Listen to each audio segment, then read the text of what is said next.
Subscribe.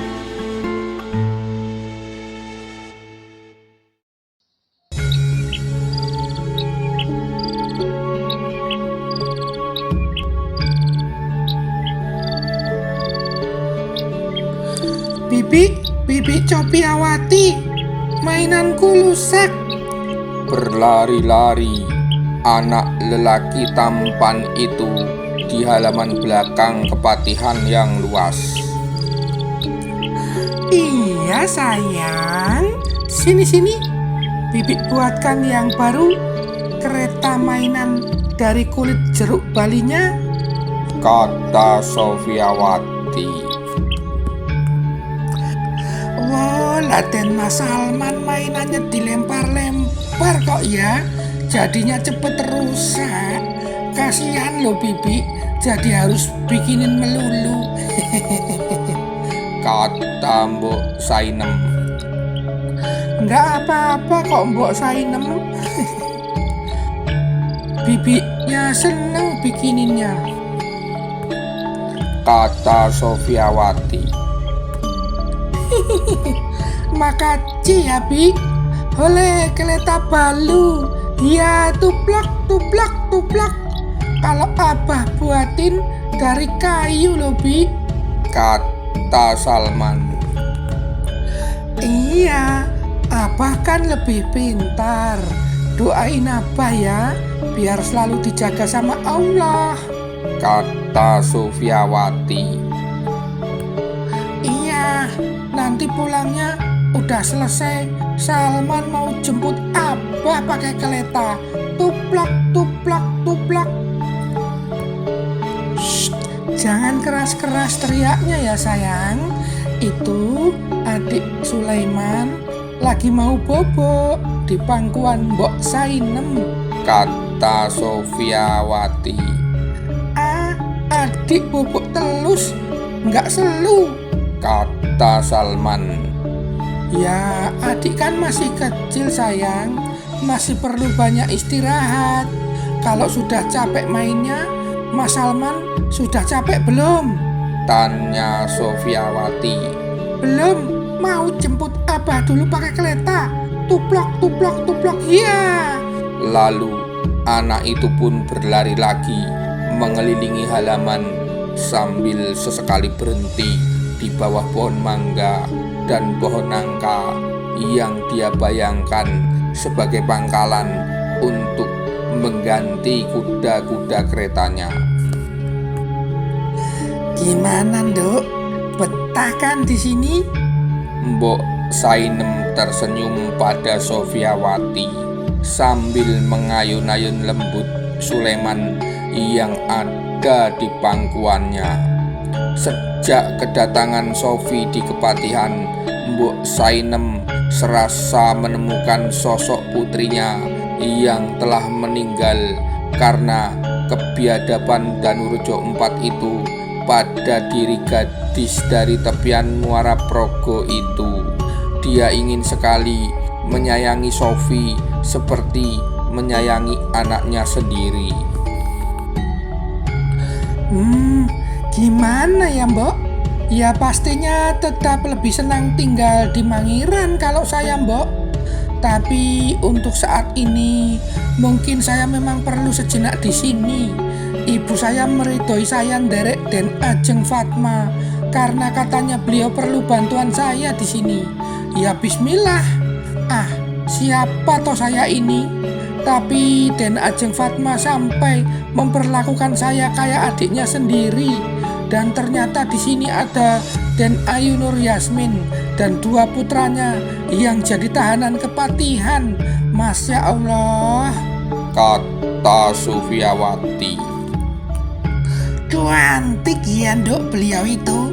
Mbok Sainem tersenyum. Putra-putranya juga ganteng-ganteng Jan. Mbok Sainem mengelus lembut pipi Sulaiman yang sedang terlelap dan memandangi wajah bocah itu. Wah, ya jelas, Mbok. Kita jadi meleret kalau dekat-dekat beliau. Kata Sofiawati. Oh ya, ndak juga, Nduk. Kamu itu juga cantik loh, Nduk. Cantik kan beda-beda. Kalau kalian bertiga sama-sama cantik kok. Dan Ayu Nur Yasmin itu katanya kayak bunga. Apa ya itu yang di Setambul? Bunga tulip ya. Terus dan Ajeng Fatma itu kayak mawar merah. Lah kamu kayak melati, Nduk. Semua cantik dengan watak cantiknya yang berbeda-beda. Kata Mbok Sainem. Wah, si Mbok ini loh, saya kan cuma cah desa, Mbok. Jangan dibanding-bandingkan sama beliau berdua yang Ndoro Putri sebenar-benarnya. Yang satu putri Kepatihan Yogyakarta, yang satu lagi putri almarhum Patih Negara Ngerum kan ya. Tapi kayaknya si Mbok waktu muda juga cantik ya, Mbok. Kata Sofiawati. Wow, jangan ditanya. Bukan cuma sak Tegalsari, malah sak Ponorogo tahu semua kalau si Mbok ini memang kembang desa, tapi kembang bangah alias bunga bangkai. Kata Mbok Sainem. Ah, si Mbok ini loh, ada-ada saja. Ngomong-ngomong, dari tadi Den Ayu Nur Yasmin sepertinya murung sekali toh, Mbok. Kenapa ya, Mbok?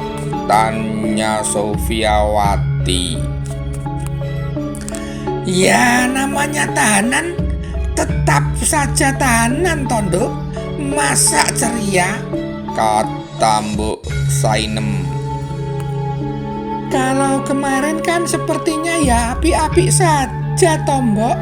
Pokoknya hari ini berbeda lah, Mbok. Kata Sofiawati. Ada kabar, tapi masih kabur. Setelah kemarin beliau mendapat kiriman buku harian yang katanya milik suaminya, kok ternyata berisi berbagai pengkhianatan dan rencana jahat yang telah berhasil dilakukan Gusti Basakotip. Tapi Mbok Sainem gak percaya loh, Nduk. Dan Ayu Nur Yasmin hari ini menerima surat dari kakaknya Raden Basanur Kandam supaya mengajukan gugat cerai kepada suaminya. Katanya Gusti Basanur Kandam murka sekali mengetahui isi catatan Gusti Basakotip itu, Nduk. Aduh, lawong belum jelas kebenarannya kok ya sudah disuruh gugat cerai. Kan ya kasihan anak-anak ini toh, Nduk. Kata Mbok Sainem. Ya Allah, kasihan Den Ayu Nur Yasmin terdampar di negeri seberang nun jauh, tidak punya siapa-siapa, lah kok malah disuruh pisah sama suaminya yang sangat dicintainya. Kata Sofiawati. Lah kalau beliau sendiri, apa ya percaya toh, Mbok, kalau suaminya sejahat seperti yang pada diceritakan itu? Saya kok sama dengan si Mbok, nggak percaya saya, Mbok. Lawang Gusti Basakotip itu orangnya begitu baik, begitu sayang kepada Gusti Basanur Kandam, begitu ngemong. Dalam keseharian juga orangnya salih, sabar, pasrah dan sumeleh. Kata Sofiawati. Ya kemarin masih menguat-nguatkan diri dan dikuatkan sama Den Ajeng Fatma. Masih gak percaya sama semua itu. Tapi begitu hari ini surat Gusti Basanur Kandam tiba, sepertinya makin bimbang dan kebingungan. Apalagi di dalam suratnya Gusti Basanur Kandam mengatakan agar adiknya itu jangan tertipu pada semua kebaikan Gusti Basakotip selama ini. Toh semua itu dilakukan hanya untuk menutupi kejahatan besar yang telah dia lakukan kepada keluarga ayahanda mereka. Kebaikan itu masih jauh dari impas untuk menebus kejahatannya. Gusti Basanur Kandam juga mengancam kalau perintahnya supaya Den Ayu Nur Yasmin mengajukan gugat cerai tidak dilaksanakan, maka jangan lagi menganggap Gusti Basanur Kandam sebagai kakaknya. Dia harus pilih lebih sayang kakak atau lebih cinta pada suaminya, kata Mbok Sainem. Kok aneh ya, Mbok? Sekenalku Gusti Basanur Kandam tidak seperti itu orangnya, kata Sofiawati. Nah iya, si Mbok kok juga perasaannya nggak enak. Si Mbok curiga sekali ada yang sedang berusaha mengadu domba, merusak ikatan dan menghancurkan sebuah keluarga, kata Mbok Sainem. Betul, Mbok. Apa yang bisa kita lakukan untuk membantu ya, Mbok? Tanya Sofiawati. Doakan yang terbaik ya, Nduk, terutama untuk anak-anak ini. Duh Gusti Allah, kasihan mereka belum tahu apa-apa, kata Mbok Sainem. Tanpa mereka sadari, di belakang kedua perempuan beda usia itu telah berdiri dua sosok berpakaian kesatrian. Mereka mengenakan celana panjang terbuat dari kain cindi patola berwarna ungu. Kain batik membungkus bagian pinggul hingga menjuntai selutut. Atasannya mereka tutupi dengan jaket dari kain beludru hitam. Di bagian kepala mereka mengenakan iket yang ditutupi kuluk prajurit Mataram. Wajah mereka ditutup dengan cadar. Mbok Sainem yang pertama-tama menengok karena mendengar kelisik langkah, terpekik dan nyaris berteriak, Astagfirullahaladzim, siapa kalian, hei? Kok berani-beraninya masuk halaman belakang kepatihan pra? Shh, nggak usah panggil prajurit jaga, Mbok. Ini kami. Salah satu sosok menenangkan Mbok Sainem dan membekap mulut emban itu yang nyaris berteriak memanggil prajurit jaga. Loh, Den Ajeng Fatma toh? Tanya Mbok Sainem setengah berbisik. Yang satu lagi siapa? Ini saya Nur Yasmin, Mbok, kata Nur Yasmin. Walah Gusti, pada bikin kaget saja loh, kata Mbok Sainem. Loh, Mbak Yu Fatma, Den Ajeng sama Den Ayu Nur Yasmin mau kemana? Tanya Sofiawati. Dek Sofi, kami harus bertemu dengan Kang Mas Basah Kotip dan Kang Mas Basah Nur Kandam agar semua keruwetan ini segera berakhir. Kami juga akan minta bantuan Kanjeng Paman Diponegoro untuk bisa memberikan penyelesaian terbaik atas persoalan ini, kata Siti Fatmasari. Loh, kan bisa kirim surat saja kemauan toh Den Ajeng, kata Mbok Sainem. Tidak bisa hanya melalui surat saja, Mbok, ujar Nur Yasmin. Kami justru khawatir dalam surat menyurat akan terjadi kesalahpahaman yang semakin parah. Aduh, mau kemana juga lo mencari beliau-beliau itu di saat genting begini. Saya dengar kabar dari orang-orang di pasar, baik Belanda maupun Kanjeng Pangeran Diponegoro sudah bersiap-siap mau perang tubuh, perang habis-habisan. Terus nanti kayak bagaimana toh Den Ajeng? Apa Kanjeng Ibu juga tahu perkara ini? tanya Mbok Sainem. Ibu periksa mbok, dan insya Allah memberi restu kepada kami mbok, kata Fatmasari. Loh, Raden Ayu Nur Yasmin, itu cindil-cindilnya mau bagaimana? Ditinggal di sini tanpa ibunya.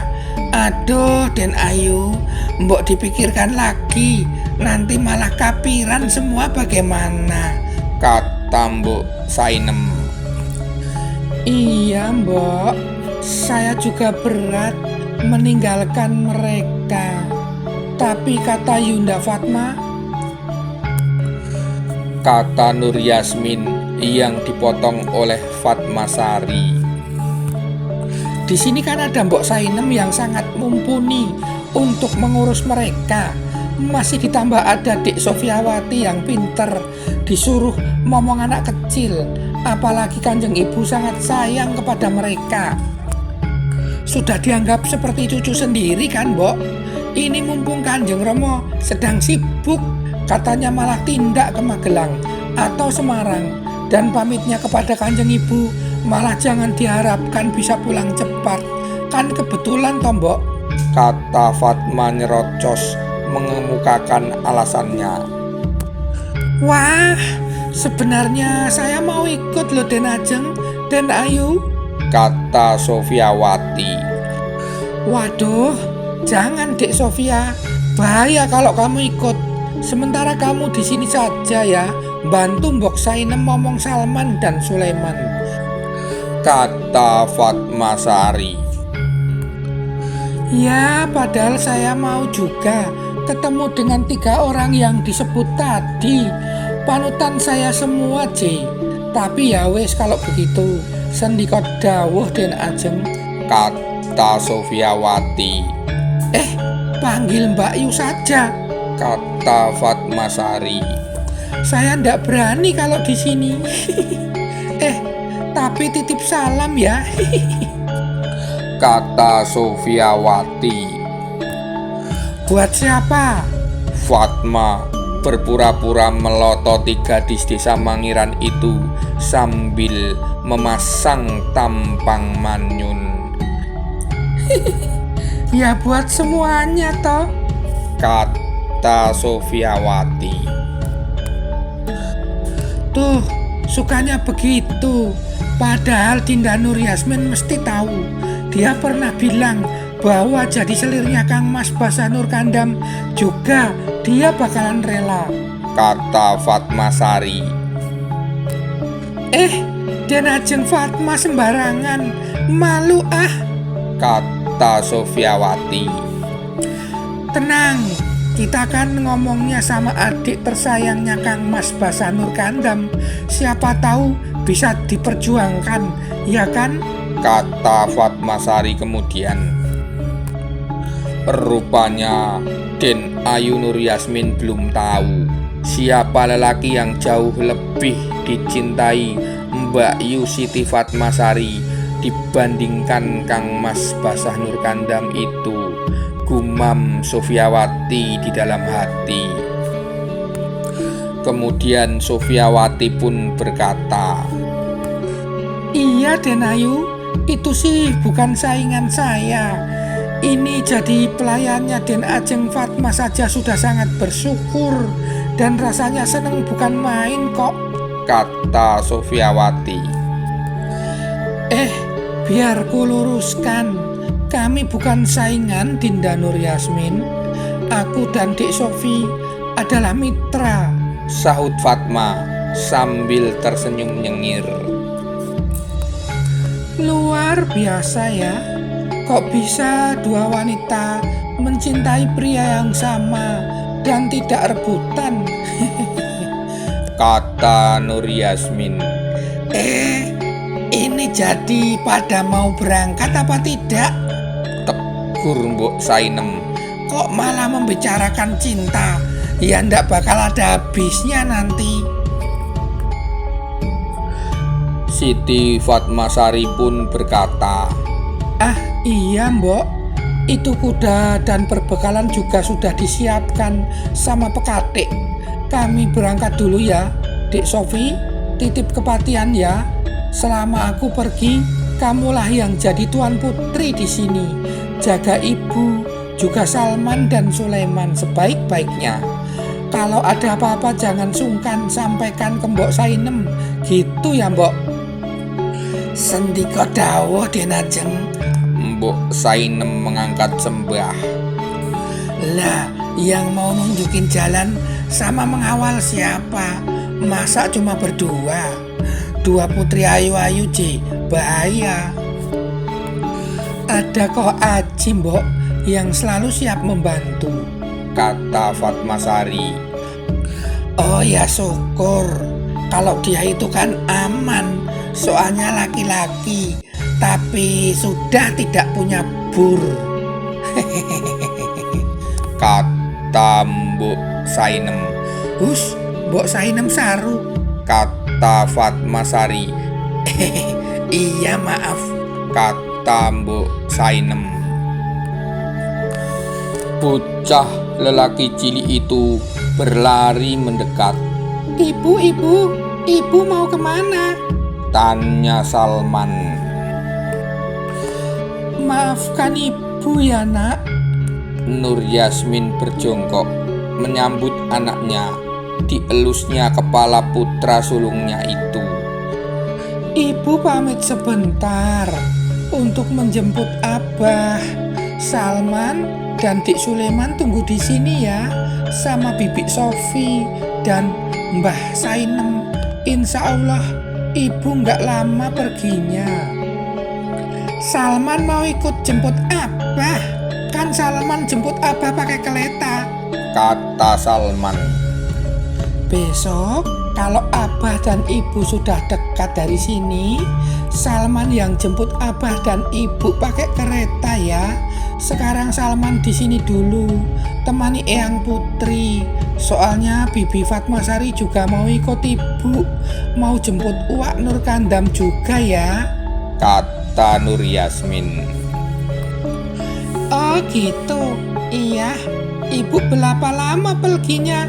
Doakan Salman di ubun-ubun sejumlah berapa hari ibu pergi ya, kata Salman. Nur Yasmin tersenyum meski ada rasa pecah di dadanya. Anak ini telah begitu banyak mengalami duka nestapa dan kini dia harus meninggalkannya entah untuk berapa lama. Fatmasari dan Sofiawati dan Mbok Sainem tidak bisa menahan lelehan air mata mereka. Aduh, berapa lama ya nak? Ujar istri basah khotib itu. Ya sudah, ibu doakan 21 kali ya, kata Nur Yasmin. Wah, banyak sekali, asik, kata Salman. Sini sekalian sama adik ya, ibu doain ya. Sini, Salman merapat ke Mbah Sainem. Sini, biar ibu bisa peluk sekalian sama Sulaiman ya. Nah gitu, pinter anak ibu. Ibu doain supaya Salman dan Sulaiman dijaga sama Allah dari syaiton, dari semua yang berbisa dan berbahaya, dari orang-orang yang dengki dan jahat, dari semua keburukan. Semoga Salman dan Sulaiman jadi anak salih, taat kepada Allah, berbakti kepada orang tua, sayang sama semua makhluk, berilmu, beramal, rajin ibadah, dan mau berjuang untuk agama Allah ya sayang. Uidzukuma bikalimatillahi tamah min kuli saitonin wahamah wa min kuli ainin lamah. Amin. Semua mengaminkan. Nur Yasmin masih memerlukan beberapa jenak untuk mengulang-ulang doa perlindungan itu di ubun-ubun kedua putranya.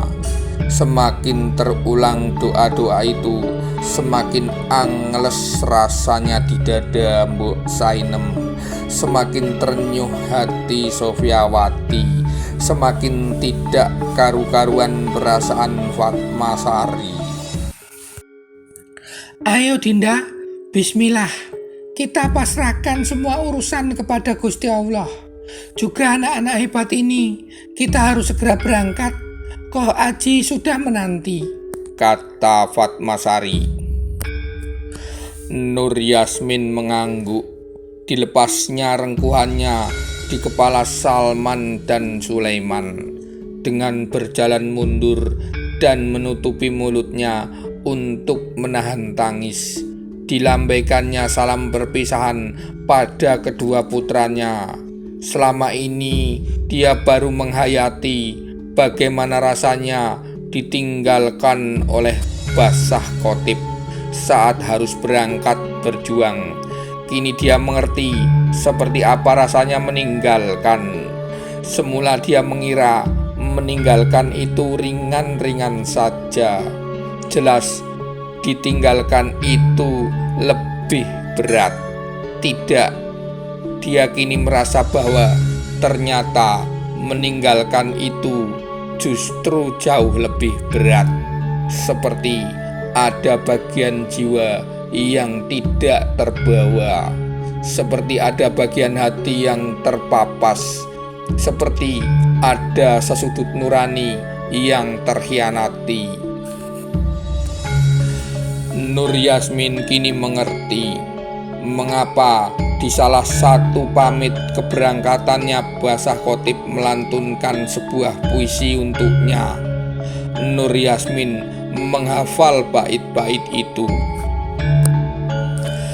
Entah berapa lama dan berapa sering aku harus pergi, meninggalkan tugas sebagai ayah dan suami, tapi kau setia menjaga, tak henti menjadi ibu dan istri.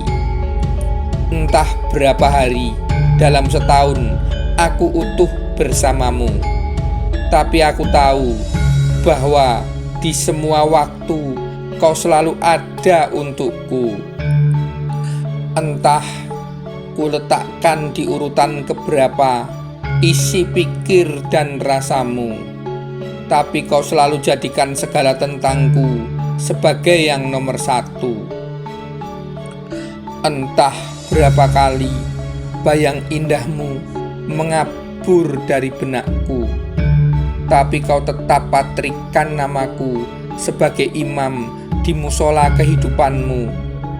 Tersabda bahwa Hawa dicipta dari rusuk Adam yang kiri, dekat ke jantung hati untuk dicintai, dekat ke tangan untuk dilindungi.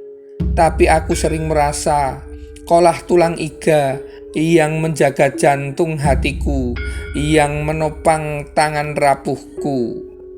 Tersabda bahwa ruh-ruh yang saling kenal akan mudah berpaut, yang saling asing akan cenderung berselisih.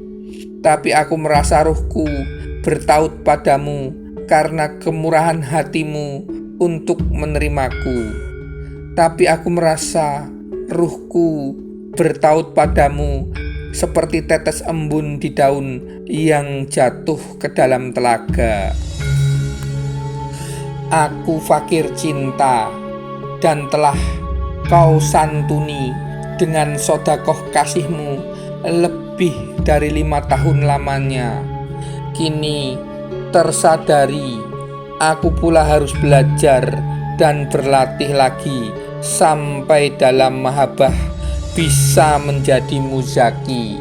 Sebab takkan cukup semua kata dari seluruh bahasa merangkum cinta kita. Izinkan selalu kuulang sajadah muhabahku yang berkiblat pada istiqomahmu. Engkaulah separuh agama, penjaga ketaatanku.